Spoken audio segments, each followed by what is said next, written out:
बिहार के कटिहार जिले की प्रमुख कोढ़ा विधानसभा सीट का राजनीतिक इतिहास राज्य की दलित राजनीति, जातीय समीकरण और दलों के उतार चढ़ाव का आईना रही है। 1967 में अस्तित्व में आई इस सीट ने इतिहास रचा, जब भोला पासवान शास्त्री ने यहां से जीतकर 3 बार बिहार के मुख्यमंत्री बने और प्रदेश के पहले दलित मुख्यमंत्री का दर्जा हासिल किया।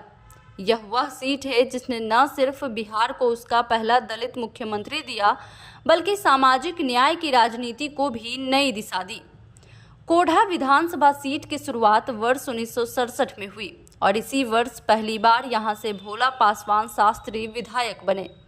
वे न सिर्फ लगातार 3 बार इस सीट से जीते, बल्कि कोढ़ा की जनता ने उन्हें मुख्यमंत्री की कुर्सी तक पहुंचाया। वे 1968, 69 और 1971 में 3 बार बिहार के मुख्यमंत्री बने। हालांकि उनके कार्यकाल लंबे नहीं थे, लेकिन इससे यह स्पष्ट हो गया कि कोढ़ा जैसे सामाजिक और राजनीतिक रूप से संवेदनशील क्षेत्र की भूमिका राज्य की सत्ता में कितनी निर्णायक हो सकती है। कोढ़ा सीट अब तक 14 बार विधानसभा चुनाव देख चुकी है, जिनमें कांग्रेस ने 7 बार, भाजपा ने 3 बार, जनता दल और अन्य दलों ने मिलकर 4 बार जीत दर्ज की है।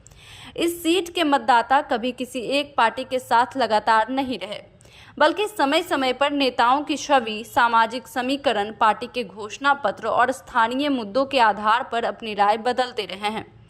1977 में आपातकाल के बाद जनता पार्टी के सीताराम दास ने यहां जीत दर्ज की थी, जबकि 1980 और 1985 में कांग्रेस के विश्वनाथ ऋषि ने फिर से इस सीट को पार्टी की झोली में डाला।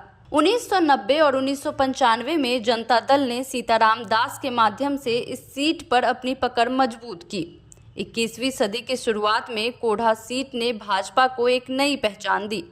2000 में महेश पासवान ने कांग्रेस की सुनीता देवी को हराकर भाजपा को पहली बार यहां से जिताया, लेकिन 2005 में कांग्रेस ने फिर वापसी की और सुनीता देवी ने लगातार 2 चुनाव फरवरी और अक्टूबर जीतकर पार्टी को मजबूती दी। हालांकि 2010 में भाजपा ने वापसी करते हुए महेश पासवान को फिर से मैदान में उतारा और इस बार उन्होंने जबरदस्त 52,000 से अधिक मतों के अंतर से कांग्रेस को शिकस्त दी। 2015 के चुनाव में कोढ़ा में फिर से समीकरण बदले। कांग्रेस की पूनम पासवान को महागठबंधन का समर्थन मिला और उन्होंने महेश पासवान को कड़े मुकाबले में हरा दिया। यह परिणाम महागठबंधन के जातीय समीकरणों और सामाजिक गठजोड़ की जीत माना गया। लेकिन 2020 में एनडीए ने फिर से अपनी रणनीति को धार दी।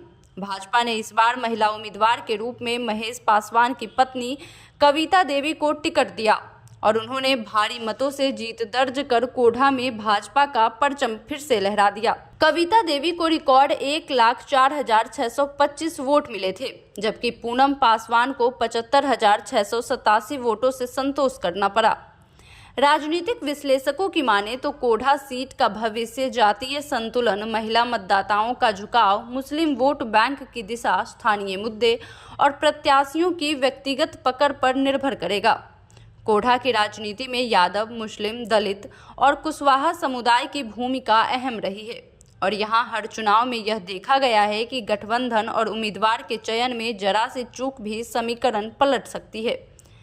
वर्तमान राजनीतिक परिदृश्य में जहां भाजपा प्रधानमंत्री मोदी के चेहरे और राज्य में डबल इंजन सरकार की बात कर वोट मांग रही है, तो वहीं कांग्रेस जातीय जनगणना, आरक्षण में विस्तार और सामाजिक न्याय जैसे मुद्दों पर अपनी पकड़ मजबूत करने की कोशिश कर रही है। सुनीता देवी का कांग्रेस में पुनः शामिल होना और पूनम पासवान का सक्रिय रहना यह संकेत देता है कि पार्टी फिर से इस सीट को फतह करने की तैयारी में है। कोढ़ा का आगामी चुनाव सिर्फ स्थानीय प्रतिनिधि चुनने का चुनाव नहीं होगा, बल्कि यह इस बात का पैमाना भी बनेगा कि सामाजिक न्याय की राजनीति और विकास के दावों के बीच बिहार का मतदाता किसे तरजीह देता है। ऐसे में 2025 के विधानसभा चुनाव में कोढ़ा सीट एक बार फिर राज्य की सियासी दिशा तय करने वाली अहम कड़ी बन सकती है। यह देखना दिलचस्प होगा कि क्या कोढ़ा एक बार फिर सत्ता परिवर्तन का गवाह बनेगा या भाजपा अपने जनाधार को और मजबूत करने में सफल होगी।